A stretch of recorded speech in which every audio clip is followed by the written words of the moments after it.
Welcome to Be Now for Tuesday, February the 8th. Today we're going to be talking with MPP from Brampton South, Prabmeet Sarkaria. Prabmeet is an MPP, the first-time MPP for Brampton South. He's also the Treasury Board, President of the Treasury Board of Ontario. So I'd like to say hello to Prabmeet. Prabmeet, how are you doing? I'm doing great, Don. Thank you so much for giving me an opportunity to be here with you today, and looking forward to our discussion. Yeah, it's been a while since we talked. So, your Treasury Board, being president of the Treasury Board, I know that was last year, was it not? You were appointed that? Yes, I got appointed just on June of this past year, so I've had the opportunity, and just as a general idea of what the president of the Treasury Board does is we are responsible for the management of finances within the government, and so looking at not only long-term planning but in-year planning for the government as we begin to whether it is look at our hospital sectors, our over macro kind of expenditures on government side. We help not only contain those, but also project those out into the future and see how we can assist our colleagues and ensure that the government continues to operate. Now, a lot of people will wonder, is there like a big safe under Queen's Park with a whole bunch of gold and notes and you roll around in it and every once in a while? Is there something down there underneath Queen's Park? It's actually hilarious. I get that question all the time. So I wish there was this magic safe of just a ton of money laying around, but no, it's nothing like that, unfortunately. Unfortunately is right. Yeah, you can roll around. Anyway, listen, last week we had on Mike Schreiner from the Green Party of Ontario. You know Mike, and we were talking about the Highway 413. He was basically saying that the Ontario provincial government, the Conservative government, basically Vikings. They're pillaging that entire sector up there, right across into Caledon. They're killing all the farmers. The water table is going to be decimated. It's almost like Armageddon for the next 20 or 30 years. I want to get your opinion on Highway 413. I know there's a federal environmental assessment that I think is being finished in 2022. Your government is still committed to going forward Highway 413. So give us the points that you want to basically counter Mike Schreiner with and talk a little bit about why it's important to have the 413. I think Brampton needs a new highway, and building Highway 413 is the right thing to do for drivers. And I think the city of Brampton needs a new highway. We look at, in general, the gridlock. Think about just driving down on Steeles, driving down Mayfield, driving down, pick any road in the city of Brampton.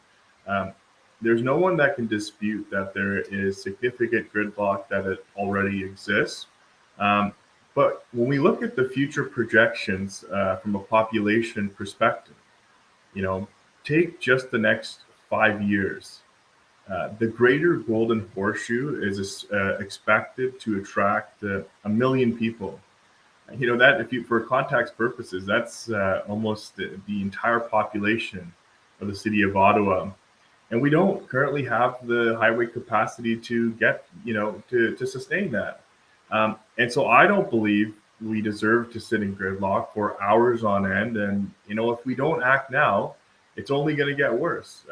You look at gridlock currently, the Highway 401 is the most congested in North America. It's only going to get worse. And so, I'd rather people, and I hear it all the time, my own constituents, the residents of Brampton, always, complaining about gridlock. And we want to make sure that you get more time to spend with your family rather than bumper to bumper traffic, which, actually hurts the environment. So, we're committed to ensuring that the Bramptonians get a new highway, that we cut through the gridlock, and that we boost our economy while doing that as well. Okay, so let's talk about, traffic in Brampton. It's been like that for quite a while. The 407, when that was built, that was supposed to take some of that traffic from the 401, bring it up to the 407, but then it was sold off and now it's a highway. If you travel the 407, it's nowhere near as congested. A lot of people have brought up this suggestion of basically opening that up again to truck traffic at a reduced rate. Is that something that you're considering? Look, when we look at the transportation networks across our province, when we look at the challenges that we have as a not only the city of Brampton but the province, I once again kind of go back to that figure of over 1 million people that are going to move into the Greater Golden Horseshoe. So when we take into context our population today, and as the population continues to grow, we need to have the infrastructure to back that up. Now, there are significant other projects that are going to continue. We have the Huron-Ontario LRT that is, happening. We're building subways, whether it's in Toronto. We're building growth transit. Making sure that we increase traffic on the GO Transit.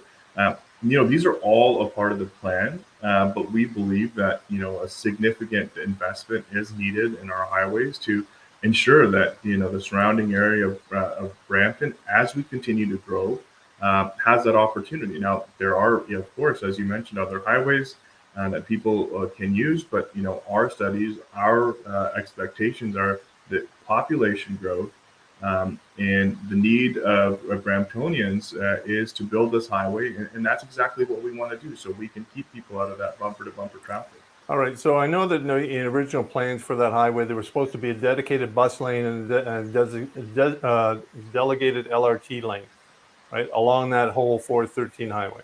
Is that still in the plan? Look, as we continue to build this plan, this is going to be a highway. This will be a highway of the future. This will take into consideration active transportation. This will take into consideration and make sure that we have all of that appropriate planning that needs to get done to make this the best highway that suits the needs of the people, not only in Brampton, but the many regions it serves, whether it's Vaughan, Brampton, Halton, etc. So we're going to make sure that our plan absolutely it takes into consideration each and every one of those things, and also make sure what else can we build upon. Look, we've got a significant amount of electric vehicles that are going to be coming up. How do we make sure that the infrastructure we build today supports electric vehicles as well. So, all of that will absolutely be taken into consideration, and we've built with that front and center as this gets developed over the next couple of years and that planning process. And that's why it's important to contribute to that planning process as well, I think, which all right, so many have been doing. Brampton had a change. They wanted to change in the design. They wanted to put a boulevard. I think it was about 17 different intersections. From the time it comes down, go through Heritage Heights. It's I think it was 17 stops along the way there on a dedicated single lane highway for trucks. That's something your government said that's not going to happen because the 400 series highways are basically mandated for minimum speed and rules and regulations, not to run through a high density area and slow down and start up and slow down. I can see a lot of problems in that, but that's something that your government is still against, is it not? Well, when we look at the compatible nature of what the requirements are of a highway, that certain model does not fit well with the functional and operational requirements of a highway like the Highway 413. It's something that we're going to continue to have conversations with the city of Brampton that we've always had to understand, discuss mutual objectives and future opportunities to improve transportation in the region. But our government is committed to building this Highway 413, and as of now, that boulevard proposal that the city did put together and has been communicated in the past, as you mentioned, Don, is just not compatible with how we currently see the function and operation of this highway. There's a comment from Darshan here, which is going to sort of segue into my next comment. He's talking about high density housing with enough job opportunities, close distance, part of the solution of our transportation needs. That Highway 413 runs through a whole bunch of development areas. We're not going to get into who owns the land and everything else. The Star wrote an article on that. But we're talking about homes. We're talking about single resident homes along that whole corridor. But the Ontario Housing Report came out today, and they were talking they're probably going to need about 1.5 million homes over the next 10 to 15 years in the GTA. But high density housing is something, is your government looking at that because that to me is, you're ending up with urban sprawl again, and you're ending up with a situation where Brampton has had to fight for quite a long time in the last 20, 30 years, where you have that urban sprawl and you have a low activity rate, which means everybody goes outside the city. There are not enough jobs here. Well, Don, I think, when we look at the housing sector in general from a broad perspective, the report that you're speaking to today, it was the report that was tabled by the Housing Affordability Task Force. It gives the government, the leaders in the industry, giving the government suggestions as to how to deal with many of the issues that we're facing. And, one of the issues, as you mentioned, is housing affordability and housing supply just not being there. So we're going to take a look at, the task force, the recommendations that the task force has put forward, and make sure that we take those into consideration as we build and develop our policies. And so I think, it's going to be very important to take all that consideration into consideration as we develop this highway. But, when we look at just MTO's traffic modeling data, it shows by the year of 2041, the level of congestion in the greater Golden Horseshoe would be about double what it is today.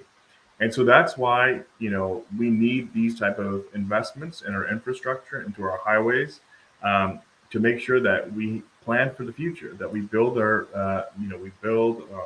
economy, we build our infrastructure, that we can continue to have great opportunities in the province of Ontario. And so we're not always facing constant gridlock across the province. Housing is absolutely a very important part of that equation as well, as we develop further infrastructure projects across the province. So we're going to, work together to build Ontario. We're going to build the transit that's needed to get people, from point A to point B, whether it's to work, to spend time with their family. We're going to develop housing, because it's a very ambitious goal, and it's something that is on everyone's mind, and something that is needed across the province, and frankly has just faced a lot of red tape in the past. So we are committed to building Ontario, and we're committed to making sure that we do this in a way that best supports not only Bramptonians, but all Ontarians across the province. Here's a challenge that I see going forward. Every time that the government comes into power, it's got a different plan, a different set of rules. It changes something. I mean, the Liberal government canceled the 413. You guys came into power. Your 413 is back on the table. In Europe, there's such a thing as there's a planning committee that is out of the hands of the government. Whatever government is in power, it doesn't make a difference. They come up with a transit plan that falls across any kind of political parameter. So if you want to build highways, you want to build a better transit system, that is carved in stone, right? No matter what government is in play. Is that something that, logically looking at, would be something that is a possibility down the future? It would eliminate all these, pro-political things. Well, they put it forward, so we can't support it. Well, Don, I think, from my perspective, we look at, and what I've been doing and advocating for as an MPP for this area is transit investments. And I think I recognize that there are significant underspending here in the city of Brampton, and that we need to catch up. Now, I'm not too familiar with what that model in Europe is, but I think the best way to ensure that we keep building Ontario and keep building these transit projects is to re-elect a Ford government again on June 2nd, a majority. I kind of figured you were going to say that. We're going to build a 413. If you want to see the 413 being built, if you want a new highway, if you want to see transit projects being built, you don't want to go with the model that basically goes across party lines. So I get it. That is why you want to elect us. You're already basically in campaigning mode, I see. No, I think, look, it's not campaigning mode, Don. I think it's about recognizing the needs of the city. I talk to many constituents. I talk to many residents of the city, and gridlock is a serious issue. And I can tell you overwhelmingly, everyone is very supportive of making sure that we get this highway built. But, there is another very key point to this highway. And I think Peel being the logistics hub that it is, one of the centers of trucking across not only the province, but the country, CD Howe Institute did a cost on congestion. What does congestion cost our province? And they suggested that $11 billion is lost every year in productivity because of gridlock. And that's not to mention, that's not mentioning the countless hours drivers lose when they are in bumper to bumper traffic each day. So there are significant economic, from an infrastructure perspective, from an economic perspective, on building and reducing congestion in our provinces, so we can move goods more efficiently and we can move people more efficiently. So that is a very key part of building this highway, is recognizing that, and also recognizing that we're going to be generating up to over $350 million in real GDP and supporting 3,500 jobs annually during the construction of this project. So there's significant economic benefits to building this highway for Ontarians and especially for Bramptonians. Well, I can see that. I mean, the one thing that it doesn't fall under your jurisdiction is the railways. I mean, you go to Europe, most of the freight is moved by rail. Unfortunately, in Canada, we sort of neglected our rail service across the board. That 413 wouldn't have to be built if we had a decent rail service and then a central terminal to truck those goods in. But that's another topic for another case.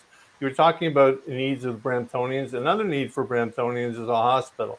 Basically, we are way behind the provincial average for beds per capita. I think it's normally 2.4, 2.3. At this point in time, we're under 1. I know the mayor was very ecstatic. He was getting another 250 beds added onto the Peel Memorial. I think it's going to only be finished in 2027. So the population is going to increase by then, and we're going to be further behind. What about a third hospital? Has the mayor or anyone else talked to you about getting another hospital for Brampton? Look, Don, I think it's really important to recognize that Brampton has had systemic underfunding in the healthcare sector for a significant period of time, and I was one of the first to acknowledge that when I got elected, and wanted to challenge that and fix that, and bring more healthcare investments into the city of Brampton. When we talk about building our second hospital, it's about making sure that we have a 24/7 operational emergency room with it as well.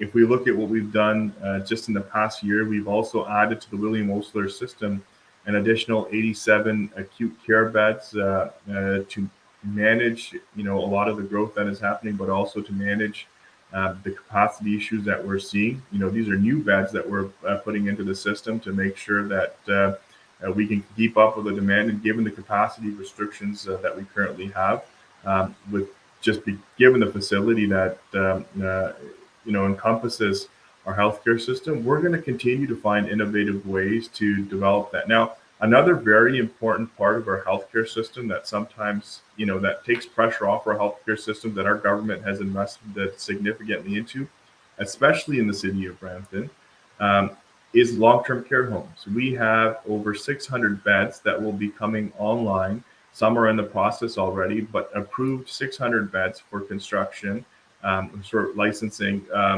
over the next many years. And to put that into perspective, from 2011 to 2018, we had 0 new long-term care beds that were created in the city of Brampton. And that is a significant factor when we look at a term called ALC rates in our hospital systems, which is when you kind of have this point at which you can't care for a person at home, and you can't really keep them in the hospital because they don't need direct hospital needs at that moment. So you create a lot of tension in the system. And so by building these beds in the city of Brampton, we will see some significant relief also to our hospital system and healthcare system. But you know what? I'm going to keep and continue to fight to ensure that we get more healthcare investments here in the city of Brampton, because I'm a Bramptonian. I recognize that there are many needs for that. So those long-term care beds, those are basically, they are private. Well, there are a combination of some of which have already been put to, are already being constructed, on the corner of Right. McLaughlin and Steeles. they are in construction. We have non-for-profit homes that are also being, have also. But been most of granted those are publicly or privately funded, not publicly funded. Yeah, so They are those are for-profit the current businesses. in the current. No, not. So there's a couple of that. So for example, there's one a community-specific one or two that were approved last year. So the Guru Nanak long-term care home. Also, our friends at the Indus Community Homes, they were also applying for a long-term care home. They were also granted approval. The Vietnamese community who had also applied for a license also was granted one. So it's about not only making sure that we have culturally specific services also available, which we're lacking, especially in a city as diverse as Brampton, but making sure that we do have long-term care homes and beds in places where the people using them are also going to be very comfortable. So this is once again a continued commitment from our government to build Ontario, build our hospital capacity, build our long-term care capacity, build our infrastructure like highways and transit projects across the province. All right, we have a comment from Darshan. Basically, he's talking about. He says our healthcare system is not underfunded. I kind of agree with that. I mean, we actually put a lot of money into our healthcare system, but it seems to be a reverse pyramid where at the very point is the actual patient, and it's very top heavy. We have LINs, which are the long-term or the integrated health networks throughout the province. We have a lot of top heavy. Do you see that? I mean, going forward, you take a look at. I mean, Bill 124. You didn't want to give the nurses 1% increase beyond that. It was something that you're looking at where the patient at the very bottom gets the least amount of money, but all sorts of money is up at the top with the CEOs and everything else that goes down with it. Well, I think Darshan and both you guys make some very interesting points with respect to the infrastructure that is involved within the healthcare system. I think, when you look at it is the largest line item on the province's budget, over $70 billion, as you see in the past year. No government has spent more money in healthcare than our government. But where there are opportunities, and I look at introducing technology into the hospital sector, healthcare sector, to make that patient experience a bit better. We came into government with a new model of the Ontario Health Teams, an innovative solution to deliver better healthcare outcomes for patients. So we are trying to make sure that we put more money towards the care that is needed.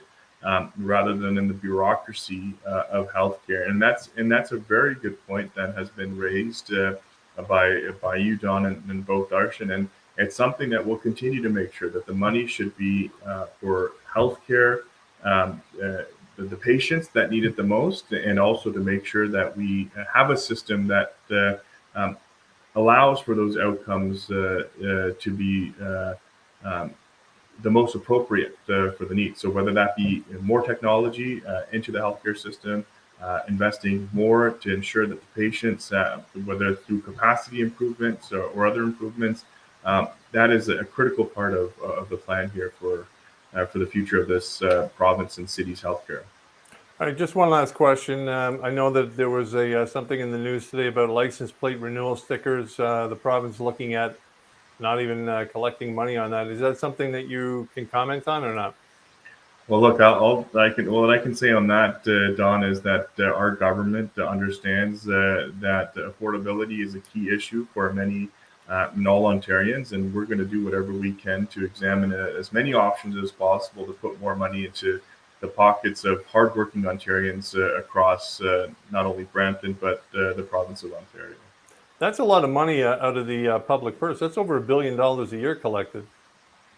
Well, you know what? We're going to continue to examine all options, to make life more affordable. I think, you see the rise, the cost of living has risen significantly. And the people of Ontario, as an elected official, it's on us to make sure we figure out ways to make life more affordable. And so we'll continue to examine options with respect to affordability and with respect to what you had mentioned in other ways that motorists can experience the less costs. Let me ask you something. If the province decides to cancel the renewal fee, sticker fee. Is there a possibility that cities or municipalities could replace that with their own fee? Well, Don, I'd have to take a look at the municipal code on that to see if they would have the ability to do so. Off the top of my head, I don't have the correct answer, so I don't want to misrepresent on that. Well, you're the guy. You're the Treasury Board guy. No, well, there's a lot of municipal regulation and municipal act that I'd have to reference. But, that's why we got you on here to answer questions, and all of a sudden now you can't answer a question. Come on, man. I will get back to you on that, Don. Don't worry. But all right. Well, listen, I know you're a busy guy. That money is put back into the pockets of hardworking Ontarians. So, well, if you want to give me any money at any particular time, you are more than welcome to send me a check. I'm more than willing to take, the money. No problem. Well, I'll look into that, Don.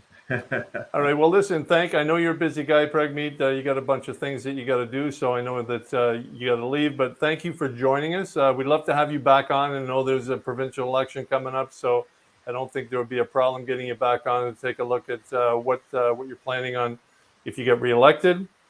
So thank you for joining us, and we'll talk to you next time.